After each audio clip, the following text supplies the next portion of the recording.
40 kilometers behind the drone, a Russian electronic warfare operator leans back in his chair, coffee gone cold at his elbow. He marks the contact gone. Another easy intercept on a morning full of them. He'd done this 100 times. No missile fired, no radar locked, no noise at all. Just a lie fed into a cheap receiver. And the drone flew itself into the ground. He had no idea the drone was still flying. If you are watching this for the first time, welcome. Hit that like button, share this with someone who loves real history, and subscribe so you never miss a story like this. Now let's get back to it. At 0614 local time, a Ukrainian long-range attack drone raced low through the morning haze over the forests north of St. Petersburg. It had launched more than 1,000 kilometers away hours before. A loose wave of others trailed somewhere behind it. What it had just flown into, unknown to any of them, was the densest electronic warfare environment in Western Russia. And every GPS satellite it was listening to was now feeding it lies. This is GPS spoofing, and in the opening minutes of this raid, you are watching it work in real time. GPS satellites orbit 20,000 kilometers up.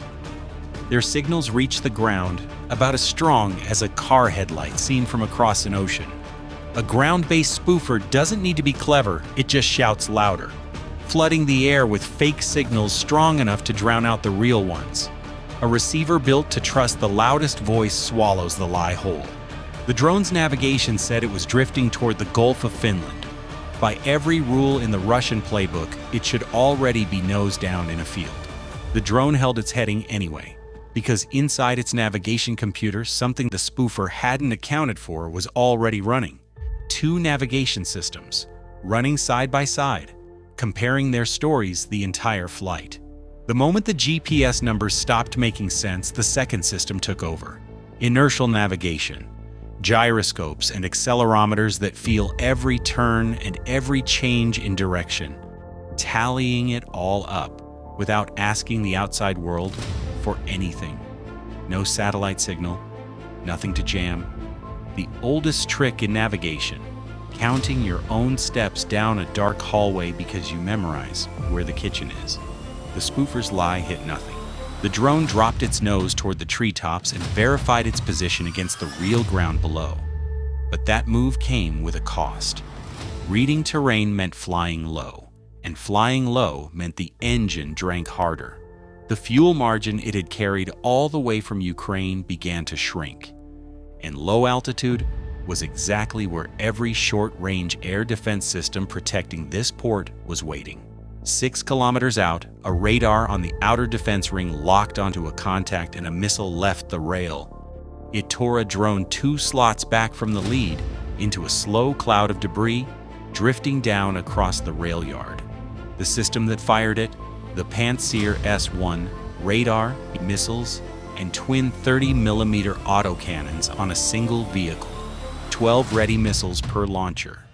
Interceptors reaching a target 20 kilometers out at better than 3 times the speed of sound.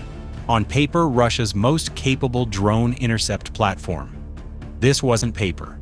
Ukraine has spent 2 years targeting these systems.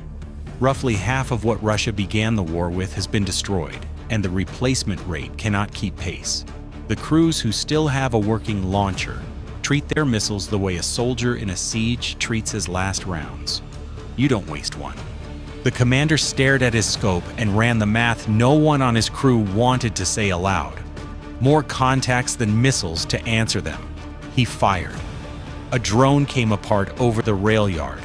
2 more slid past the edge of his coverage untouched while he was still tracking the first. This is saturation warfare. A Pantsir engages effectively 1 target at a time. Salt the wave with decoys, cheap airframes that appear identical on radar, and the operator cannot distinguish the real strike drone from the decoy until it is too late. Every missile spent on a decoy is one that won't be there when it matters. The commander emptied his rack. A reload gap opened long, exposed seconds, while fresh missiles cycle onto the rails, and the sky above went wide open. The lead drone flew straight through it. Some of the systems that should have been defending this port weren't there at all. They had been redeployed, airlifted to rooftops in Moscow because commanders there had grown anxious about the capital's own exposure. Hardware pulled from a port perimeter and positioned on apartment buildings 400 kilometers away. The wall is only as strong as the brick still standing in it. A great deal of this one was missing. On the inner perimeter, something new opened up. An automated turret swiveled and ripped a burst of tracers into the sky. A drone in the wave came apart less than a kilometer from the wire. The ZK-30 Citadel, a radar and camera-guided 30mm gun module Russia began deploying to defense lines, only this year firing programmable rounds designed to detonate into a fragment cloud beside a target, rather than requiring a direct hit. It was rushed into service for one reason: the missile layer was failing. The Pantsir couldn't absorb the volume anymore, and a gun platform, even a limited one, was better than an empty rail. Its reach extends to roughly 1.5 kilometers. The lead drone simply routed around it. Going wide wasn't free. The detour added distance, staying low added drag. And by the time the drone cleared the inner perimeter and swung back toward the waterfront, the fuel reserve it had carefully managed across 1,000 kilometers had committed to something it could not undo. One pass. No fuel to come around again. Whatever happened at the tank farm happened on the first attempt or not at all. Then came the rotors. A Ka-52M attack helicopter was hunting the wave from above. Coaxial rotor design, armed with a 30mm autocannon and air-to-air missiles, fast enough to chase a leaker. It caught one clean and watched it come apart. Then it swung onto the lead and lost it. The sensor feed glared wide under its own muzzle flash. The screen stuttered. He was searching for a target with the wingspan of a hang glider, flying the contour of the earth below him. Hunting a drone like that through those optics is like spotting a moth against a cluttered yard through a fogged phone camera at noon. The drone slid underneath him. He never saw it. The lead drone lined up on the port. 2 minutes to impact. Ahead, the tank farm was disappearing behind black smoke.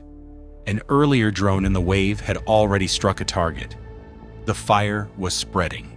The drone steers by machine vision, matching what its camera sees against satellite imagery loaded before takeoff, driving itself the final distance without GPS, without a radio link. Without any signal the Russians could intercept or jam.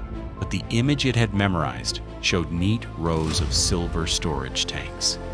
What the lens showed now was a churning black column shot through with fire. The lock broke. It stopped hunting for the whole picture. It hunted for edges. The rim of a single tank T-tissing through the smoke. The straight line of the pier behind it. Anything solid enough to anchor on. It found a tank rim. It locked. From the fence line, a gun module opened up, walking rounds from behind. The cable net strung over the tanks waited ahead. 3 problems.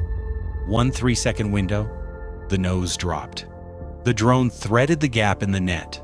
The warhead buried itself in the side of a products tank. The tank went up. Flames crossed the first tank, found the next, then the one past that. A fresh black column rose over Bolshoy Port and joined the one already standing beside it. Then a third appeared across the harbor. Another drone in the wave had found its own target. 3 columns of smoke over the St. Petersburg waterfront. Consider what was sitting directly behind that skyline. The St. Petersburg International Economic Forum, held that same week, where Vladimir Putin was scheduled to stand before foreign investors and deliver a message of Russian strength and stability. The St. Petersburg International Economic Forum, held that same week, where Vladimir Putin was scheduled to stand before foreign investors and deliver a message of Russian strength and stability. There is no camera angle in that city that crops out 3 columns of black smoke rising from the waterfront. The drones didn't just reach their targets.